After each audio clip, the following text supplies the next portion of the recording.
बिस्मिल्लाहिर्रहमानिर्रहीम अस्सलाम वालेकुम। आज जो मेरी वीडियो है ये है स्टेमॉक्स सिरप के हवाले से। ये सिरप के फॉर्म में आती है 100 mg फर 5 ml की पोटेंसी में होती है और 250 mg फर 5 ml की पोटेंसी में ये आती है।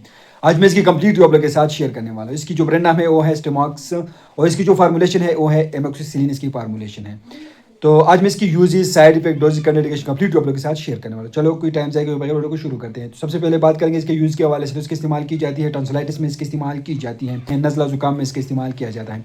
यह किस्म के एंटीबायोटिक है जो कि मुख्तलिफ बैक्टीरियल इन्फेक्शन में इसका यूज़ होती है। इस दवा का इस्तेमाल इन तमाम इन्फेक्शन में होता है जिसके लिए एम्पिसिलिन काम करती है। इसका इस्तेमाल सॉफ्ट टिश्यूज़ और स्किन के सॉफ्ट टिश्यूज़ में इसका इस्तेमाल किया जाता है। दरमियानी कान की सोजश में इसका इस्तेमाल किया जाता है। निज़ाम तनफ़ुस के इन्फेक्शन में इसका यूज़ होती है। ब्रोंकाइटिस में इसका इस्तेमाल की जाती है। पेशाब के रास्ते के इन्फेक्शन में इसका इस्तेमाल किया जाता है। सीने के इन्फेक्शन में इसका यूज़ होती है। नमूनिया में इसका इस्तेमाल की जाती है। ब्रोंकाइटिस में इसका इस्तेमाल की जाती है।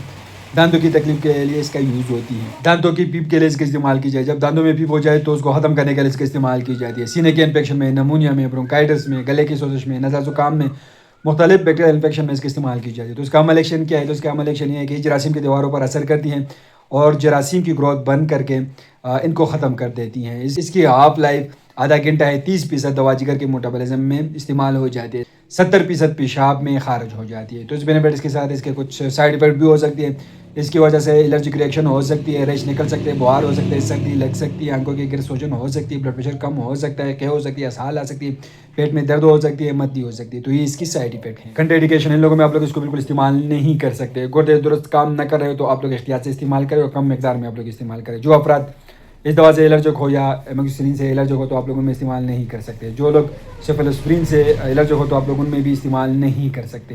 तो इसकी मकदार खुराक डोज क्या होगी? तो इसकी मकदार खुराक की है कि आप लोग अपने डॉक्टर की हदायत के मुताबिक इस्तेमाल करें। लेकिन इसका इस्तेमाल जो दिन में 3 बार आप लोग इस्तेमाल कर सकते हैं। तो इसका इस्तेमाल 7 से 10 दिनों के लिए करें। दिन में 3 बार आप लोग इसका एक चम्मच जो है आप लोग इस्तेमाल कर सकते हैं, लेकिन सिर्फ अपने डॉक्टर की हदायत के मुताबिक इस्तेमाल करें। इसमें कैप्सूल भी आती है जिस पर मैं एक अलग वीडियो बनाऊंगा। आज की वीडियो सिर्फ स्टेमॉक्स सिरप के हवाले से था। तो उम्मीद करता हूँ आप लोग इन्फॉर्मेशन पसंद होगी। लेकिन मैं आप लोग एक बात बता दूँ कि सिर्फ मालूमाती इन्फॉर्मेटिव वीडियो जो मैंने इस्तेमाल करते हो पहले अपने डॉक्टर से जरूर मशवरा करें, डॉक्टर की हदायत के मुताबिक इस्तेमाल करें। हम आप लोग सिर्फ मालूमाती वीडियो बनाए, ये भी एक मालूमाती वीडियो है। तो आप लोग वीडियो कैसे लगे हमें कमेंट करें, हमारे वीडियो को लाइक करें, चैनल को सब्सक्राइब करें, हमारे फेसबुक पेज को लाइक करें, टिकटॉक अकाउंट को जरूर फॉलो करें। शुक्रिया।